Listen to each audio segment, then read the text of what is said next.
Most people view the Bible as a collection of moral parables and simple historical accounts.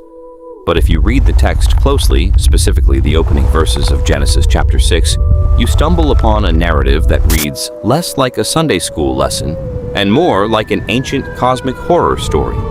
It is a passage that mainstream theology often glosses over because the implications are deeply uncomfortable. Genesis 6 verses 1 through 4 states, "When human beings began to increase in number on the earth, and daughters were born to them, the sons of God saw that the daughters of humans were beautiful, and they married any of them they chose." The passage continues, "The Nephilim were on the earth in those days, and also afterward, when the sons of God went to the daughters of humans and had children by them. They were the heroes of old, men of renown." To many modern readers, these words sound symbolic or poetic. But in the ancient Near Eastern world, the terms sons of God and Nephilim were understood very differently. The passage has been interpreted in several ways throughout Jewish and Christian history. Some traditions understood the sons of God to be heavenly beings, while others interpreted them as the descendants of Seth intermarrying with the descendants of Cain. Regardless of which interpretation one accepts, Genesis presents this moment as a profound turning point before the flood. To understand why some ancient Jewish traditions viewed this passage the way they did, we can look at extra-biblical writings such as the Book of Enoch.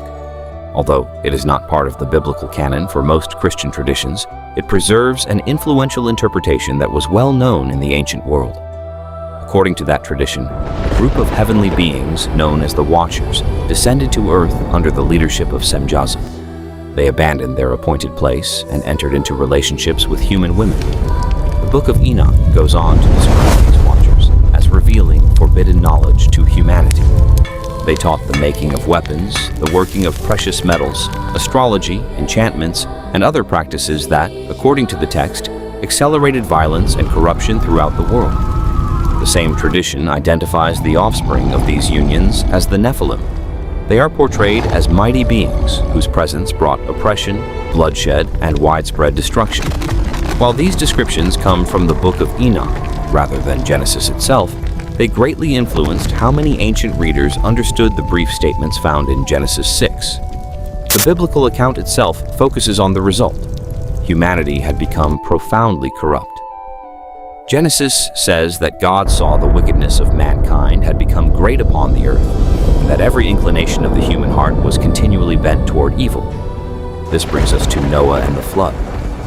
Many people understand the flood primarily as God's judgment upon human wickedness. Others, drawing from ancient Jewish interpretations like the Book of Enoch, see it as God's response to a world they believed had been corrupted on both moral and cosmic levels. These interpretations remain subjects of theological debate, but they have shaped centuries of biblical discussion. Genesis describes Noah as blameless in his generations. The Hebrew word tamim can mean blameless, complete, or without blemish, depending on the context. Many scholars understand it as referring to Noah's integrity and upright character, while some later traditions have connected it to the preservation of his family line. Both interpretations continue to be discussed by biblical scholars today. The flood became the great dividing line in biblical history. It marked both judgment and preservation. Humanity's corruption was confronted, while Noah, his family, and the representatives of every living creature were preserved so that life could begin again. Whether one reads Genesis 6 as literal history, theological symbolism, or through the lens of ancient Jewish tradition, one thing remains undeniable. These 4 verses have sparked thousands of years of debate, unlike almost any other passage in Scripture. The story of the Nephilim continues to challenge readers to wrestle with questions about the seen and unseen, the natural and the supernatural, and humanity's relationship with the divine. Perhaps that is why Genesis 6 continues to fascinate believers, historians, and scholars alike. It reminds us that some of the Bible's shortest passages can also be its most mysterious.